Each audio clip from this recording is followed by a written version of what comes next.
Hi, this is Chris Brown, and we're going to be talking about a topic today that wasn't really kind of on my radar a few weeks ago as far as something that we need to do a video on, but it's on COVID-19, or the novel form of the coronavirus that has recently gotten a lot of media attention and has frankly got a lot of employers freaked out. About 2 weeks ago, we started getting some HR help desk questions from employers asking what they should do if employees have been outside of the country. Should they quarantine them? Could they allow them back to work? We've gotten some questions from employers about employees making comments to other workers that really sort of constitute national origin discrimination because of comments they made about disease that was going around in another country.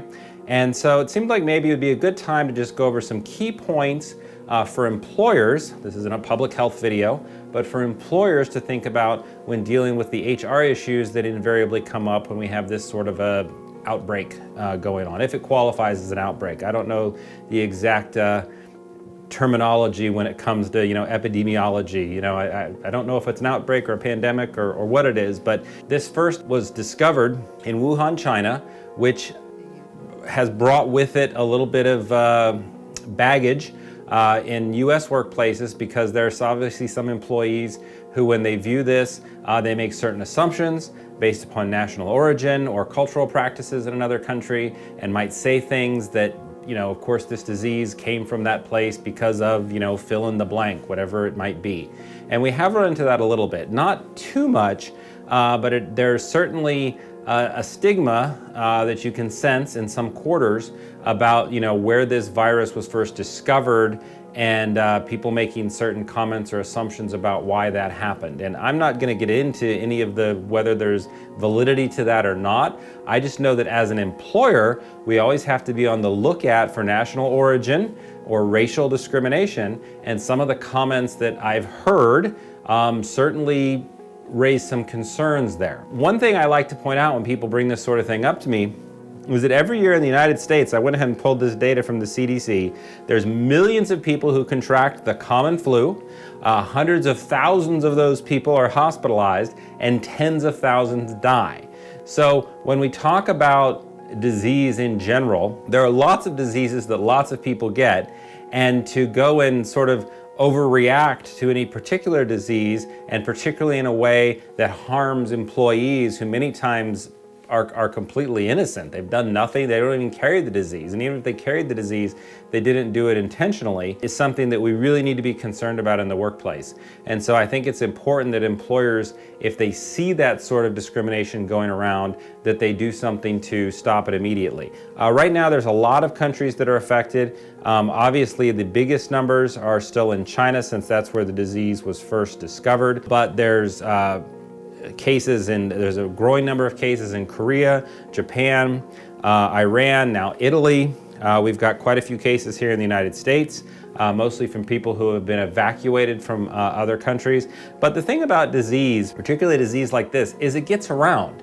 And once it starts getting around, throwing around cultural, racial, national origin stereotypes about the disease is only going to be hurtful to the individuals that are subjected to this, and ultimately hurtful to the entire organizations. And while there are things that we should be doing as an employer to keep our employees safe, we also need to make sure that we're combating any type of discrimination or harassment that is in some way related to this disease. And the CDC actually has a website up right now for employers on this COVID-19. And there's some recommendations, and I'm just going to be going over some of the basic recommendations that the CDC has put out. And I would encourage you to possibly bookmark this webpage, go back to it from time to time, see if there's any updates or new information. So one of the things that the CDC recommends, and this isn't new, we saw similar recommendations in the past when there have been outbreaks like this, it's encourage sick employees to stay home. Notice it says encourage. We have to be careful, because In some cases, I remember when SARS was a little bit of a panic, I saw employers that were, taking people's temperature when they came to work and sending folks home because they had a slightly elevated body temperature. You have to be really careful about that stuff. If you're not a medical provider, how are you able to diagnose whether or not someone has a particular disease? You can't. And yes, I know that in airports they're doing that sort of thing, but there are different rules when it comes to immigration and public health than there is a workplace. But the CDC does recommend that we encourage employees who have a fever, and they define that as 100.4 degrees or greater, that's in Fahrenheit, to stay home for at least 24 hours. Those folks should stay home regardless, because even if they don't have this particular contagion, they could have the flu or something else. And so it's always a good idea to encourage sick employees to stay home. Make sure that we look at our sick policies to make sure they're flexible enough so that people can stay home. One problem that we often see is that people are reluctant to stay home because they may not have enough sick leave, or maybe the employer puts a lot of restrictions on the use of sick leave, and they may require doctor's notes if somebody misses any time at all, and that may not be practical for employees to miss time away from work if they're going to have to go and get a doctor's note because of that one day. And so sometimes having really strict certification requirements for the use of sick leave can backfire. Now, I'll point out here that there's a lot of states that mandate some form of sick leave now, and then there's a bunch of cities on top of those states that also require sick leave. And in general, in most of the jurisdictions that have mandated sick leave, you can't usually require a doctor's note until somebody's been out for 3 consecutive days. It's not consistent across the board, but that's a very common feature that we see in those places that have implemented some sort of statutory sick leave. So try to be flexible in your policies and your sick leave policies so that employees who are sick are able to stay home and potentially avoid spreading something around, whether it's this particular virus or something else. Another thing we should do is try and keep sick employees who are at work separate from the rest of our workers. Now, we have to be careful and not do this in a cruel or harmful way, but I've seen many workplaces that will hand out masks in case somebody might think that they've got something so they can protect other workers. Encouraging people to use tissues if they have to cough or sneeze, the elbow approach, whatever it might be. This is all good advice regardless of this contagion or something else. Encourage employees to clean their hands often with alcohol-based sanitizers and have lots of that stuff around. Make sure there's soap and water in the restroom so that people can wash their hands after work. There's a lot of theories right now about how this particular virus is spreading, but these are all good hygiene practices anyway. So it's not a bad idea to just take a look at what you're doing in the workplace to help keep the spread of disease down and see if maybe you should bolster that a little bit. Perform routine cleaning of the workplace. Make sure that things are being cleaned and sanitized on a regular basis. This doesn't mean you have to bleach your entire building, but using regular cleaning products and sanitizers on surfaces, especially surfaces that are touched a lot, can be a really good idea to help reduce viruses spreading around. If you have employees who travel for work, it's a good idea to look at the places where they're going to, look at the CDC's travel notices, and maybe it's not a good time for that business trip to occur. I would be especially concerned about sending employees to any areas where there were increasing or rapidly increasing cases of the disease, or where the employee may become quarantined or unable to return to work because of the travel. So that's something we should really pay close attention to when we're planning business travel. This disease will continue to spread. The public health agencies all over the world are trying their best to control it, but invariably these things do get around. And so it's kind of hard to just sort of block off entire areas because you don't know where it's going to pop up next. But obviously, if there's a substantial number of new cases, if the public health authorities in that country are quarantining people, it may not be a good idea to send an employee to travel there. We also have to look at situations where an employee may not themselves be sick, but they may have family members who are sick. And so we would encourage employees to let us know if that kind of thing happens, obviously in a confidential way, and perhaps we would allow employees to use some sick leave in situations like that so they can stay out of the workplace even if they haven't contracted anything themselves. We have to be really careful about ADA once we start asking employees any health questions. That's the Americans with Disabilities Act. A lot of people don't think about the ADA when it comes to something like infectious diseases or viruses, But the ADA has very strong protections for employee privacy when it comes to discussing health matters with their employer. And so we need to make sure that the employees feel comfortable telling us about this stuff, that we're going to keep it confidential, that we're not going to broadcast to everybody in the company that, so-and-so's friend or relative is sick, because obviously that could not only violate the ADA, but create panic or other concerns that are unwarranted in the workplace.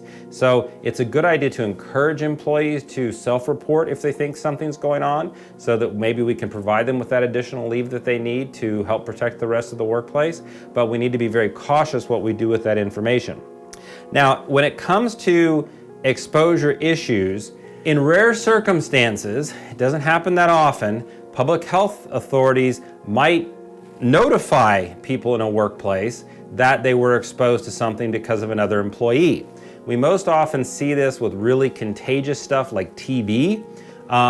When we had the SARS thing going on, when we had, the bird flu thing going on a number of years ago, it never really got to the point where we saw the public health agencies doing that in the United States. But you never know. If it turns out that COVID-19 spreads really easily or becomes much more contagious than they think it is right now, that could happen. You could have situations where employers are required to report to public health agencies, and the public health agencies then inform other employees that they may have had an exposure in the workplace. But we're definitely not there yet, and it's definitely not something that you would do on your own as an employer.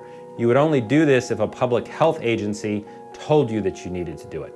So talking a little bit more about ADA, and I'm also going to mention something about OSHA. Sometimes employers will kind of look at OSHA and say, oh, OSHA requires that I keep my employees safe. So if I know that somebody's sick, I've got an obligation to notify all my employees to keep them safe. OSHA defers to ADA when it comes to medical privacy.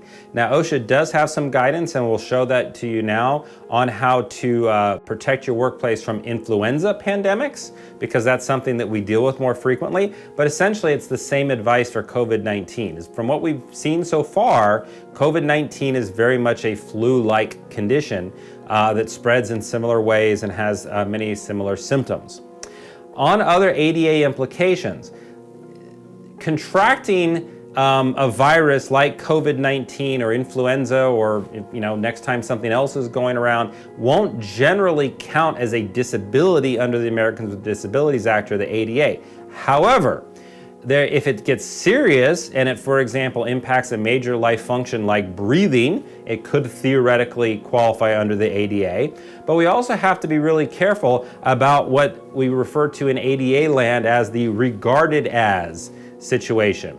Even if someone doesn't actually have a disability under the strict definitions of the ADA, if an employer treats them as if they have a disability or regards them as if they have a disability, including their family members, which would be, for example, doing crazy things to quarantine employees who you thought had visited another country, or refusing to allow them to return to work because they had been somewhere else, which was one of the first questions we got back on February 10th. An employer didn't want to let employees return to work who had visited another country. If you start doing that sort of thing, you could trigger ADA protections even when the underlying medical condition doesn't qualify for ADA. If people start giving you medical information because of concerns about this disease or anything else, keep in mind that even if it doesn't meet the disability definition under ADA, any medical inquiry or any medical information related to employment is going to be protected under ADA, which means it must be kept confidential. Now, there are some rare situations like the public health situation I talked about before, where you may have to disclose information that you learn from an employee. But generally, anything you learn from an employee that's medical information is going to be protected under the ADA. Be really, really careful, like I said, with making assumptions about someone having the disease. That's definitely something that could trigger ADA protections. And I think in many circumstances, at least the ones we've seen so far, this is predominantly targeting people who are either from Asia, have visited Asia, have family in Asia or something like that, and it starts to look an awful lot like race or national origin discrimination. So it's not just an ADA factor. In fact, there were video recently in the Ukraine, which of course is a different country, where there were people treating some folks who were being quarantined very badly and throwing around some, racial stereotypes and things like that. And so that's the kind of thing that sometimes happens in these situations. And in the United States, we have laws against that. And if you're an employer, you need to make sure that you're protecting employees in those situations. So we really have to watch out for discrimination claims. I already mentioned this earlier, but a lot of states now have statutory sick leave programs. It might be good to go back and make sure you're up to date on the statutory sick leave. There are a number of cities. Sometimes those cities, like there's a bunch of cities in California, which California already has statutory sick leave, but there are cities that wanted something better. And then there are cities in places like Texas, which doesn't have statutory sick leave, and the cities implemented something. So you need to look at your statutory sick leave and make sure you understand it. One of the key things that you want to look at there is whether or not you can require a doctor's note and at what point that would be triggered. As I mentioned before, previously, it's about 3 days. Keep employees informed and up to date on what's going on so that they're not unnecessarily afraid. If there was something going around the workplace, make sure that employees understand what you're doing to help protect them and to avoid potential discrimination, because that is something that is a big concern. Since I mentioned it several times, you can probably pick up on that. It's something that we get a lot of questions about, the type of discrimination that can occur in a situation like this. And once again, I think it's sometimes really good to just mention to an employee when they're raising these concerns, just say something like, hey, millions of people every year catch the flu. Tens of thousands of those people die. So far, this doesn't appear to be that much worse in the United States anyway. Things could change. Obviously, I'm not a public health expert. National origin and race discrimination, just some other things to remind employees of, is that no race is more susceptible than any other race. No race is more likely to be carrying the virus than any other race. Just because someone has traveled to an affected area, it doesn't mean they're any more likely to have it. And even if they did travel to the affected area, it certainly doesn't mean they pose any sort of a danger to other employees. So those are just good things to remind employees of if employees start to raise those kinds of concerns. And like I say, you can get stuff off the CDC website that you can post to your employees and let them know what's going on so that they're getting actual information and not just perpetuating myths and stereotypes and things like that. So hopefully this will be some helpful information for you. If COVID-19 is over, which it hopefully will be soon, when you watch this and there's some other virus going around, it's basically the same precautions. We've been down this road many times when different things have popped up. Thankfully, so far, none of them have turned out to be that terribly serious. And, we don't obviously know what's going to happen in this situation. But for right now, employers need to step back a little bit, be cautious, watch out for discrimination or harassment, hostile work environment claims, and just take reasonable precautions to keep their employees safe.